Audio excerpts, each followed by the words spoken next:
नमस्कार दोस्तों, आप सभी को मैं मेरी श्री सत्यगाथा चैनल पर स्वागत करता हूँ।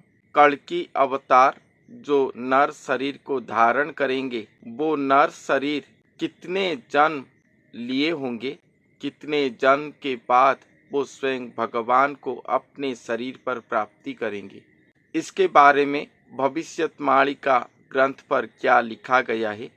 महापुरुष अच्युतानंद दास जी ने अपने 13 जन्म शरण मालिका पुस्तक के पेज नंबर 45 और 99 पर दो पंक्ति लिखे हैं। मैं आपको ये दो पंक्ति को सुनाऊंगा।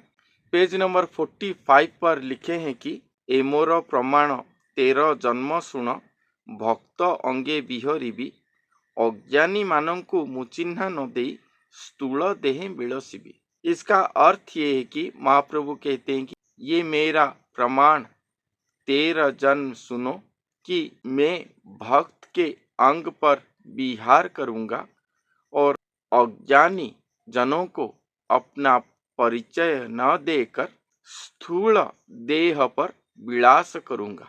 तो ये 13 जन्म क्या है?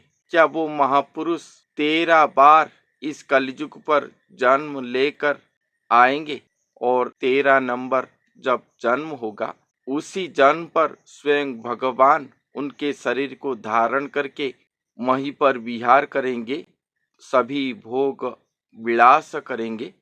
क्या इसका अर्थ यही है? महापुरुष अच्युतानंद दास जी ने भी अपने भविष्यवाणी ग्रंथों पर अपने 13 बार जन्म के विषय पर लिखे हैं। उनका 13 जन्म पर संत हरिदास जी, संत अरखित दास, ऐसे अनेक जन्म लिखे हैं। मगर यहाँ जो 13 जन्म कहा गया है, ये तो वो अच्युत देवता जो कि स्वयं भगवान का अंश अवतार है, उनका 13 जन्म के विषय पर कहा गया है। तो ये 13 जन्म का अर्थ क्या है, मैं आपको समझाता हूँ। आप सब जानते होंगे कि अगर हमारे घर पर किसी का मौत हो जाता है तो हम उनके लिए 12 दिन, हमारे उड़ीसा पर प्रचलन है कि हम 10 दिन पालन करते हैं और जिस दिन 12 दिन होता है उस दिन हमारा एक आमिष रोसई होता है, उसे बाहर दिया जाता है। जो चले गए हैं, जो मृत्यु लाभ करे हैं, उनके लिए समर्पण होता है 12 दिन पर। तो इसे 12 पत्र कहते हैं। वो आत्मा के लिए ये किया जाता है। तो महापुरुष अच्युतानंद दास जी ने अपने अनादि संहिता पुस्तक पर लिखे हैं कि जो महापुरुष आएंगे, स्वयं भगवान को अपने शरीर पर धारण करेंगे, वो अपने 12 पत्र लीला करेंगे और उनका उसके बाद पुनर्जन्म होगा। महापुरुष जी ने अपने महागुप्त पद्मकल्प पुस्तक पर लिखे हैं कि वो जो महापुरुष आएंगे, उनका पहले से ही मृत्यु हो चुका होगा और वो जीवंत स्वरूप होकर रहे होंगे। ये दो पंक्ति, और यहाँ पर कहा गया है कि उनका 13 जन्म होगा। और भी कहा गया है कि जो महापुरुष आएंगे वो स्वयं देवता होंगे, स्वयं भगवान का अंश होंगे, मगर वो मानव जोनि पर जन्म लेकर आए होंगे, इसलिए उन्हें जन्मादिगत महादोष लगा होगा।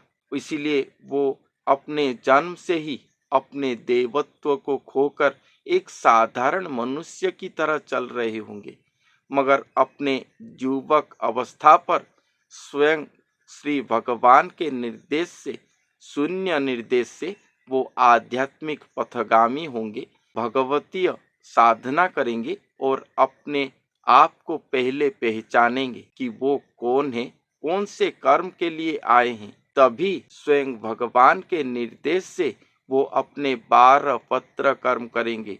अर्थात जो आदमी आता है, उसके मौत के बाद उसके लिए उसके प्रिय परिजन या घर कुटुंब लोग उसके लिए 12 पत्र देते हैं, उसी तरह वो जीते जी अपने 12 पत्र देंगे और अपने मनुष्य जन्मों को अपने मानव जोनि के जन्म से निकलकर देवत्व को प्राप्ति करेंगे, या अपना आत्म जन्म करेंगे, या अपना देवत्व पूर्ण पुनर्जन्म होंगे।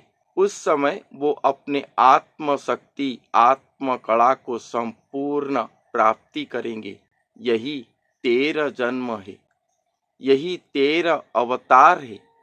वो महापुरुष मानवीय जोनिस पर जो जन्म लिए होंगे, वो महादोष से वो निकलकर अपने आत्म शक्ति आत्म चेतना को प्राप्ति करके पुनः जन्म होंगे अपने ही शरीर पर। वो जो 12 पत्र कर्म किए, अर्थात कि वो हैं मगर उनका मृत्यु हो चुका है या उनका मानवीय जन्म मृत्यु हो चुका है, इसीलिए वो उसी दिन से ही दक्षिण स्कंध पर पैता या अपने दाहिने कंध पर पैता धारण करेंगे, जो यज्ञोपवीत कहते हैं, यज्ञोपवीत को धारण करेंगे और अण ज्ञान अण साधना पर गति करेंगे। उनका पुनर्जन्म होगा। जो आत्म कला शक्ति है, वो कला शक्तियों पर वो आविर्भाव होंगे, वो कला शक्ति को धारण करके वो आविर्भाव होंगे। ये बात 2000 मसीहा पर ही हुआ होगा, क्योंकि भविष्यवाणिका के अनुसार कलयुग का 5000 वर्ष पर ही वो प्रकट होंगे। तो वो महापुरुष अपने शक्ति को पाकर उसी शरीर पर वो पुनर्जन्म लेंगे। इसको 13 जन्म कहा गया है। ये पुस्तक का नाम इसीलिए 13 जन्म शरण कहा गया है, क्योंकि इस पुस्तक पर वो महापुरुष के विषय पर बहुत सारी बातें लिखा गया है। उनके 13 जन्म होने से ही वो स्वयं भगवान, स्वयं निराकार भगवान को प्राप्ति कर पाएंगे और उन्हीं के श्री पद्म पाद पर शरण जाएंगे, तभी जाके शरण होगा। इसी 13 जन्म पर ही वो निराकार भगवान को प्राप्ति करेंगे, स्वयं निराकार भगवान के साथ उनका मुलाकात होगा और इसी 13 जन्म पर ही स्वयं भगवान को वो अपने शरीर पर वहन करेंगे या स्वयं भगवान वो भक्त को, वो महापुरुष के शरीर को धारण करेंगे। यही बात भविष्य पर प्रमाणित होगा कि ए मोर प्रमाण 13 जन्म सुनो। ये प्रमाणित होगा एक दिन कि ये भक्त जो कि 13 जन्म लिए हैं, ये स्वयं भगवान का ही अंश अवतार है। वो एक दिन प्रमाणित होगा और उसी भक्त के अंग पर, भक्त अंगे बिहरी भी, उसी भक्त के अंग पर स्वयं भगवान रहकर धरती पर विहार करेंगे। अज्ञानी मानंकु मुचिन्हा न दे स्थूल देहे बिलसिबी। मैं अज्ञानी जनों को चिन्ह परिचय नहीं दूंगा और स्थूल देह अर्थात हमारे जैसे मानव शरीर, ये मानव शरीर को धारण करके एक मानव जैसे खाते हैं, पीते हैं, सभी काम करते हैं, उसी तरह वो भोग विलास करेंगे, सभी को वो ग्रहण करेंगे।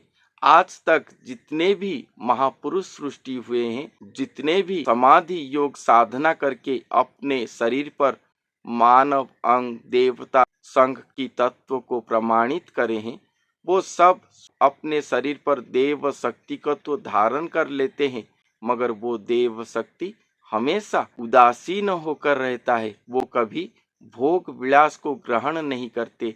कोई कुछ भी खाएंगे तो वो नहीं खाते, वो केवल आघ्राण पर लेते हैं। यही बात होता है। ये बात महापुरुष अच्युतानंद दास जी ने अपने शून्य संहिता पुस्तक पर संपूर्ण वर्णन करे हैं। वो साधकों के पास हमेशा लयांगे साधिले लीलांगे सिद्धि, अर्थात वो साधकों के पास हमेशा लयजोग से वो लीलांग हो जाते हैं या उनका शरीर लीलांग होता है और उनके शरीर पर देव शक्ति वास करते हैं। मगर यहाँ पर लीलांगे साधिले भोगांगे सिद्धि, ये जो महापुरुष आए हैं, ये स्वयं भगवान का अंश अवतार हैं और ये स्वयं भगवान का लीलांग है। ये लीलांग भक्त हैं, ये स्वयं भगवान का अंग जात अंश है, ये स्वयं भगवान का अंश स्वरूप है, इसलिए ये लीलांग हैं। और इनके शरीर पर जब स्वयं भगवान आएंगे तब स्वयं भगवान इनके शरीर पर, जैसे कि पानी में दूध मिलकर एक हो जाता है, उसी तरह ये नर शरीर पर स्वयं भगवान आने के बाद मिलकर एक एकाकार हो जाएंगे और स्वयं अपने अंश शरीर के साथ सभी वस्तुओं को भोग करेंगे। जो भी आप उन्हें दोगे वो ग्रहण करेंगे, वो खुद खाएंगे। भक्त के हस्त पर अपने हस्त मिलाकर खुद ही अपने श्रीमुख पर सभी ग्रहण करेंगे, खाएंगे, खुद ही पानी पिएंगे। एक साधारण मनुष्य की तरह वो चलेंगे फिरेंगे, उठना बैठना सभी काम वो करेंगे, एक साधारण मनुष्य की तरह वो चलेंगे। यही बात यहाँ पर कहा गया है कि अज्ञानी जनों को मैं चिन्ह या परिचय न देकर स्थूल देह पर मैं विलास करूंगा। और इसी पुस्तक के पेज नंबर 99 पर और एक बात इसके विषय पर लिखा गया है कि तोर अवतार जेबे हेब तेर तो पासरे थिबी मुही दया करी मोते संगरे तू नेबू एतिकी तोते मागई। वो भक्त स्वयं भगवान का ये जो अंश अवतार है, इनका भक्ति प्रेम इतना उच्च कोटि होगा कि स्वयं निराकार भगवान जो चारों युग हुआ नहीं आए थे और उनका रूप अरूप कुछ है जो कोई भी नहीं जानता था, वो निराकार भगवान कहते हैं कि तुम्हारा जब 13 अवतार होगा, जब तुम 13 अवतार लोगे, उस समय मैं तुम्हारे साथ रहूंगा और दया करके और कृपा करके मुझे अपने साथ पर तुम लेना। कितना बड़ा बात है। स्वयं भगवान कहते हैं कि मुझे आपके साथ रहना है और आप मुझे दया करके अपने साथ ही लेना। वो अवतार के समय ये भक्ति योग कहाँ पर चला जाता है, कहाँ पर है ये भक्ति योग। और हम मनुष्यगण क्या हैं, अपने आप को भगवान कहने के लिए भी पीछे नहीं हटते। क्या पाए हैं हम अपने आप को भगवान कह देते हैं। खुद भी तो अनुभव करे होंगे, अपने आप को भगवान कहने से पहले अपने अंदर 1% भी संकोच नहीं है। ये भयंकर कलयुग है इसीलिए। मगर वो जो महापुरुष होंगे वो अपने आप को कितने न्यून करे होंगे, कितने तुच्छ करे होंगे, वो कितने प्रेम भक्ति पर कितने उच्च पर गए होंगे, जिनके पास स्वयं भगवान आकर कहते हैं कि आप मेरे ऊपर दया करें और अपने साथ मुझे लें। जब आपका ये 13 अवतार होगा, अर्थात वो महापुरुष कितने प्रेमी का पुरुष होंगे, उनका प्रेम भाव कितना होगा कि स्वयं भगवान उनके शरण में आ जाते हैं, उनके पास एक भक्त की तरह विनती करते हैं कि दया करके मुझे लेना। भक्त की तरह विनती करते हैं। एक दास जैसे अपने साहूकार के पास विनती करता है, दयापूर्वक ये काम कर ले, उसी तरह वो कहते हैं कि दया करके मुझे आपके साथ लेना। ये प्रेम नहीं, ये महाप्रेम है। ये महाप्रेममय अवतार महा अवतार है जो कि चारों युग पर कभी भी नहीं हुआ था। इसीलिए ये अवतार अतीव महारसदायक है। भविष्यवाणी ग्रंथों पर इसके बारे में अनेक बातें लिखा गया है। ये सभी बातें भक्त जनों के पास, उसी तरह की भक्त जनों के पास शेयर करना चाहिए। ऐसे वीडियो बनाकर करना कितना ठीक है मैं नहीं जानता। तो इस 2 पंक्ति से यही पता चलता है कि वो जो महापुरुष आएंगे वो 13 बार जन्म नहीं लिए होंगे। ये महापुरुष अच्युतानंद दास जी के विषय पर नहीं कहा गया है। ये स्वयं वो अंश अवतार के बारे में कहा गया है जो कि अपने शरीर पर स्वयं भगवान को धारण करेंगे और उनका आत्म जन्म के बारे में कहा गया है। अपने ही शरीर पर जब वो पुनः अपने आत्म जन्म को धारण करेंगे, आत्म शक्तियों पर निपुण होंगे, तभी उनका 13 जन्म होगा। ये लीला को वो करेंगे और उसी जन्म पर ही स्वयं भगवान को वो धारण करेंगे अपने शरीर पर। यही 13 जन्म पर क्या ये समाप्त हो जाएगा या और कोई भी उसके बाद जन्म है, इसके विषय पर महापुरुष अच्युतानंद दास जी ने अपने इसी पुस्तक पर और क्या लिखे हैं, ये बात मैं नेक्स्ट वीडियो पर आपको बताऊंगा। जो मैं आप सभी को बताया था कि वो कितने जन्म लेकर स्वयं भगवान को प्राप्ति करेंगे, ये नेक्स्ट वीडियो पर मैं आपको बताऊंगा। तो आज के लिए इतना ही, फिर मिलते हैं अगले वीडियो पर।